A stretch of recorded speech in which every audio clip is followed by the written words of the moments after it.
Di mana titik tidak masuk akalnya? Di mana titik tidak masuk akalnya? Aksara film maksudnya.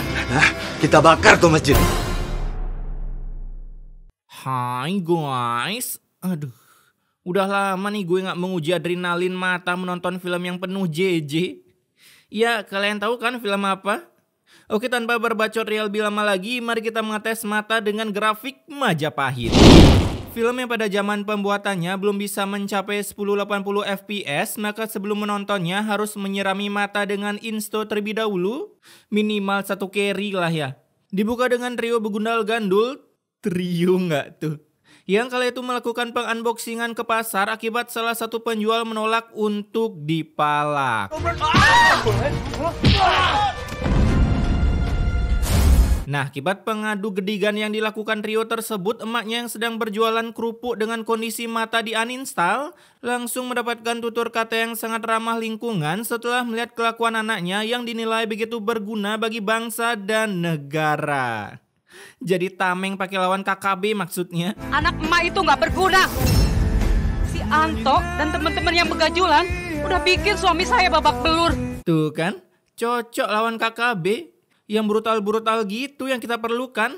Di sisi lain, trio begundal gandul yang diketuai oleh Jordi pun sedang membangun sebuah rencana bagaimana cara memajukan negeri ini agar bisa memberikan benefit yang lebih untuk dirinya. Ya, misalnya rebahan santuy tapi cuan ngalir. Hasil terciptalah sebuah ide untuk membuat jasa pengaman tingkat internasional yang siap melindungi para warga dari kelompok pencari rendang. Makanya kalau menurut gua, kita mesti minta uang keamanan. Ormas-ormas teriak uang keamanan. Padahal mah kampungnya nggak aman karena ada mereka. Cuaks. Kala itu salah satu member Jordi pun jiwanya tiba-tiba tersaknekan setelah melihat Kagura lewat di depan mereka. Namun nafsunya bukan terpenuhi, yang ada malah menerima sentuhan ramah lingkungan dari si woman. Lu tinggalin laki lu pilih gua. Ayo sekarang, ikut gua. Ikut sekarang. Langsung kena ulti guys. Untung gak kena semprotan bom cabe. Setelah ditampar, kakinya langsung disepak sehingga si woman berhasil melarikan diri dari nafsu birahi si musangking. Biasalah lagi musim kawin.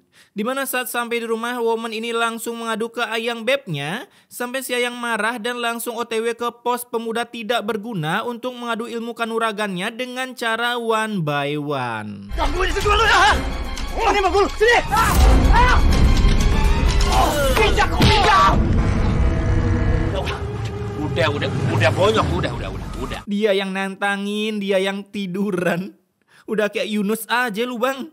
Selesai baku gedik, trio tersebut pun lalu mengikat ini minion di sebuah pohon kelapa sampai mendatangkan sebuah iring-iringan para minion.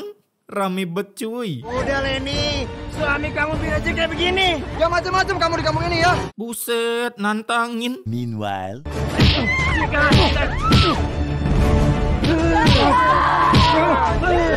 emang cocok banget ini trio disuruh lawan KKB cuy. Beruntung trio begundal ini mau menghentikan perbuatannya sehingga para minion bisa dibawa ke rumah sakit untuk ditambahi billing sebelum menuju wallpaper lumba-lumba.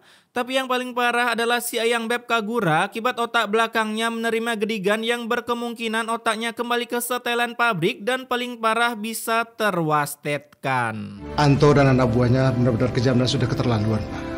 Mereka lagi. Kemarin juga saya mempunyai pasien. Babak belur dipukulin mereka bertiga. Normal life in Azab Universe. Polisi belum tercipta cuy, mikirin 3 preman aja udah kayak lagi pelajarin rumus Einstein.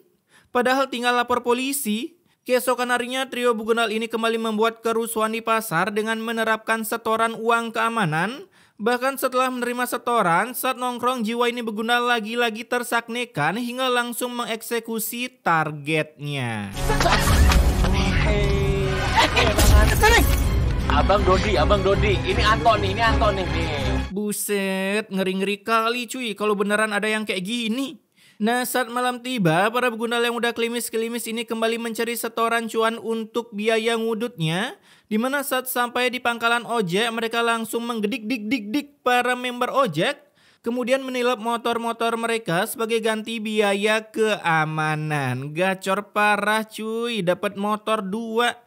Ya, paling banter 14 juta lah dua-duanya. Hingga saat hari berganti skin, trio ini lagi-lagi berbuat keonaran dengan menggedik seorang bapak-bapak pekerja keras dilihat dari skin kepalanya sampai mendatangkan Pak Kades dan Pak Ustadz ke sana, namun tetap saja kebrutalan mereka sama sekali tak bisa di-ban oleh Pak Kades. Mulai saat ini jadi karet gua, bukan lo. Lah, semudah itu ya minta ambil alih jabatan?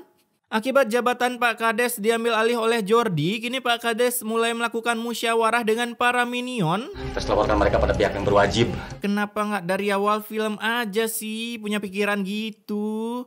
Tapi beberapa minion malahan menolak saran Pak Kades karena takut jika ketahuan melapor polisi, bisa-bisa Jordi and the gangnya menjadi tambah brutal, bahkan berkemungkinan mendelete nyawa minion kampung di sana satu persatu termasuk Pak Kades dan Pak Ustadz. Wih. Kalau sampai Pak Ustadz di-delete, azabnya luar biasa ekstrim sini. Kala itu mereka berdua pun langsung cus OTW menuju kantor polisi dengan mengeber bit embernya. Namun saat di tengah jalan, buset, kameramennya terbang cuy. Pasukan Jordi pun tiba-tiba mengikuti Pak Kades selalu menyepak motornya sampai-sampai Pak Kades tak sengaja memencet tombol turbo hingga bit embernya melesat dan mereka pun langsung nyemplung ke sungai. Kok bisa di tengah-tengah sungai gitu nyemplungnya ya? Pakai flicker cuy. Rasain. Baru kali ini gue lihat Pak Kades, Pak Ustadz diperlakukan kayak gini. Mau dosa tapi takut ketawa. Nah, ketika Jordi di rumah, ia pun sangat bahagia karena berhasil menemukan sebuah tips agar memanfaatkan ilmu street fight-nya agar mendatangkan uang. Gak capek-capek kerja, duitnya banyak. Wih, makasih ilmunya Jordi. OTW belajar baku hantam sama King Alex. Saat itu ia pun didatangi oleh emaknya sambil marah-marah akibat tak diberikan 100-200. Apalagi setelah tahu Jordi habis membuat Pak Ustadz dan Pak Kades babak belur dengan berendaman di sungai. Ia pun hampir ingin menampar Jordi, tapi sayangnya baru ingat matanya telah terkena ban. Alhasil Jordi lah yang menampar emaknya lalu mengekiknya dari rumah akibat tak betah mendengar cocotnya ngedumel dengan kecepatan 4 silinder setara dengan kecepatan cita. Bahkan mampu membuat gunung berapi langsung meletus. Ingat Tanto, bertobatlah nak, kamu akan kena azab. Gunung mana tuh oi? Meletus kok gak masuk berita ya? Setelah Simak melokoutkan diri dari rumah, istri member Jordi pun ikut-ikutan mengakik dirinya sendiri dari kakak karena merasa tak betah memiliki suami yang speknya sebentar lagi akan di-delete oleh sutradara. Nah, di perjalanan keluar dari rumah seperti biasa sinetron pada umumnya selalu diiringi selang bombe. Biar lebih dramatis ya gitu guys. Emak Jordi pun bertemu dengan istri member Jordi yang mengekik dirinya sendiri dari kakak. Orang buta jalan sendiri pas lagi hujan. Terus bisa ketemu pos kambling. Itu matanya buta apa isi beakugan cuy. Kagak manu akal. Di mana mereka langsung membuat squad woman broken home yang siap menyumpahi para manusia berbatang agar cepat terkena azabnya. Keesokan harinya, squad Jordi pun kembali membuat ulah dengan menagih pajak ke para warga kampung. Bang Anto ini, dia mau nagih upeti dari kalian semua. Udah kayak zaman Majapahit aja cuy, minta upeti. Di sana para minion mulai terbagongkan mendengar kata-kata anak buah Jordi, bahkan hanya bisa meng-AFK-kan diri saat Jordi meminta uang-uang mereka tanpa perlawanan sama sekali. Padahal ramian mereka bisa-bisanya takut. Emang Jordi titisan King Alex cuy. Di sisi lain ini Begundal pun lagi-lagi mencoba merebut Kagura dari Ayang Bebnya sampai si Ayang Beb harus mengcosplay menjadi ikan dugong yang tersesat di daratan. Hingga terpaksa ini Begundal Gandul harus mengedik tombol power si woman agar ia pingsan dan gampang untuk di-unboxing.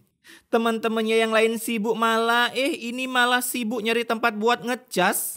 Ya Allah, tolong bantu hamba ya Allah. Tenang bang, doa lu berada di film yang benar, ini azab coy. Kalau pintu berkah mah lu doa sampai nangis darah juga gak bakal ke-delete itu Begundal. Kemudian saat squad woman ini sedang mencari tempat tinggal, tiba-tiba ini woman bernama Hasti pun jatuh menggelebuk sehingga membuat emak Jordi auto terpanikan. Biar aku cari bantuan, Nek. Lah, lu ngapain kids? Bukannya nyari bantuan malah AFK? Kembali ke pemuda yang tersaknekan, kala itu ia berhasil membawa Kagura ke posko pemuda nggak guna untuk melakukan pengunboxingan. Namun Bro aja senang mendapatkan woman secara gratis tanpa perlu download aplikasi ijo, Gojek maksudnya. Datanglah pasukan Pak Polisi yang dikuciosi oleh Pak Kades sampai membuat trio begundal gandul ini lari kalang kabut sampai menyelempungkan diri ke dalam jurang. Hebat, sana Pak. Lama. Udah tahu tinggi, loncatnya pakai gaya parkur. Kurang nggak punya otak apa lagi Jordi cuy. Melihat Jordi kegelebuk dengan cara tolol, dua anggota skuadnya pun malah ikut-ikutan terjun hingga mengharuskan Pak Polisi untuk melakukan tembakan, satu begundal langsung melayang. Seumur-umur gua nonton Azab baru kali ini lihat Pak Pol gunain senjatanya. Si begundal dengan baju Sophie yang terkena tembakan, ia pun harus kabur dengan memegangi tangannya. Kok nggak ada darahnya ya? Namun beruntung kehokian seumur hidupnya berhasil dipakai sehingga berhasil bersembunyi dari kejaran Pak Polisi. Ya, biasalah buta map itu udah hal yang normal di sini. Setelah berhasil kabur dan hari pun udah berganti skin, mereka pun mulai mengedit bagian tubuhnya yang terluka di sebuah gubuk di tengah hutan. Tangan gua juga nih Pak makin sakit. Aduh. Ditendang dong, tangan udah sakit malah ditendang. Di sana anak buah Jordi pun mengusulkan untuk surrender karena lebih baik staycation di lapas daripada AFK di tengah hutan dan ujung-ujungnya terwastetkan. Hingga saat keesokan harinya mereka pun akhirnya kembali ke kampung dengan mengcosplay menjadi NPC GTA dengan slayer yang menutupi hidung. Tapi kembali bukannya untuk surrender melainkan... GB dosanya jalur VVIP cuy. Nah, kita bakar tuh masjid. Bakar masjid enggak tuh?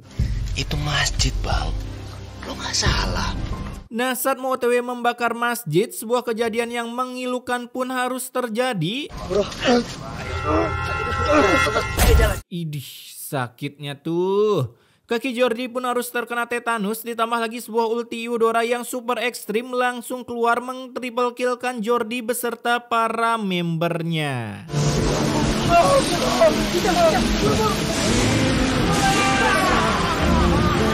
Namun bukannya wasted karena udah meet and greet dengan petir kakek Zeus, ternyata dua dari mereka masih bisa bertahan ditemukan oleh para minion kampung dan Pak Kades. Sedangkan Jordi harus si paling pertama menjadi penghuni neraka mendahului para anggota gengnya karena teman-temannya masih bisa diselamatkan meskipun wajahnya harus mengcosplay menjadi Brody. Ada ya orang kesambar petir masih hidup cuy. Kala itu mereka yang selamat langsung memberontak untuk keluar RS, ada yang mencari kuburannya sendiri.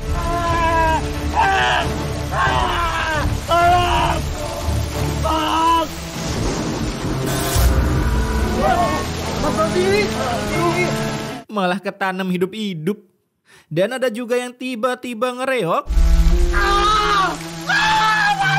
Yang ujung-ujungnya ia langsung ke-delete dari dunia setelah sebuah mobil spy intel menabrak si begundal dengan kecepatan turbonya. Lagian udah tahu punya luka bakar, malah keluar hujan-hujanan. Di sisi lain jenazah Jordi yang paling pertama wasted pun mulai dimandikan dan saat dimandikan mengeluarkan uap-uap panas yang cocok untuk dijadikan terapi uap untuk merelaksasikan tubuh-tubuh mereka. Akhirnya tiba-tiba mendidih Pak Kades. Saya juga nggak mau, Pak Kades. Alhasil para penggibe pahala mulai surrender untuk memandikan Jordi sampai akhirnya Pak Ustadz lah yang harus turun tangan memandikan si beban kehidupan karena saat Pak Ustadz melantunkan doa-doa sucinya akhirnya uap di badan Jordi seketika hilang. Wow. Nah, selesai memandikan si beban kehidupan, saat mau digiring ke neraka, muncullah sebuah ulti angin puyuh yang sempat membuat surrender para warga. Tapi karena tuntutan syuting, mereka harus mau tak mau melindungi keranda Jordi meskipun ujung-ujungnya menerima sambutan welcome to Mobile Legends dari Tombak Moskov. Buset, ditembak petir langsung hilang. Di sana mereka pun terbagongkan melihat keranda yang tiba-tiba terflicker entah kemana. Jadinya mereka terpaksa harus mengatakan peta demi bisa mencari keranda Jordi yang berflicker secara random menuju sebuah sungai dan berendam secara santuy di sebuah air sungai. Buset, efek flashnya kurang jedak-jeduk aja ini. Dimana saat mau diambil, Hati-hati Pak, hati-hati Pak.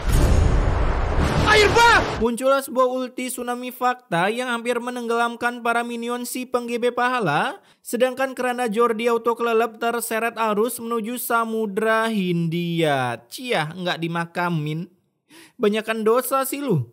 Tak berselang lama datanglah dua keranda lagi, yaitu member-member Jordi yang ketika sampai di pemakaman, para builder penggali makam mulai kewalahan akibat batu makamnya sangat keras, sekeras kepala dan jiwa kalian yang minta aerok tapi nggak dibeliin ya. Nah, saat mau dimasukkan ke liang lahat, Hati-hati ya Bapak ya, pelan-pelan. Astagfirullahaladzim Pak Ustadz.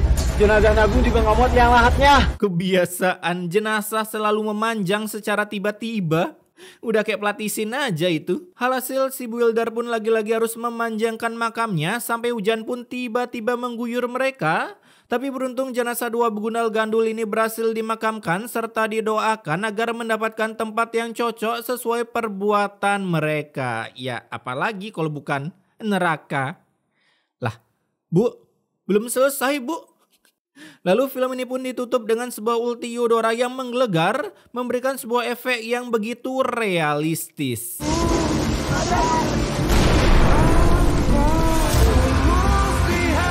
Buset, gede kali cuy lubangnya. Kayak lubang apa tuh? Oke, pesan mortality-nya di sini ternyata jika berada di kampung yang tepat, maka skill apapun yang kalian miliki akan berguna untuk mendatangkan cuan. Ya, contohnya Jordi modal baku hantam doang, auto gacor parah. Tapi jangan ditiru blok yang ada lu staycation di sel. Dan intinya stay wak-wak guys.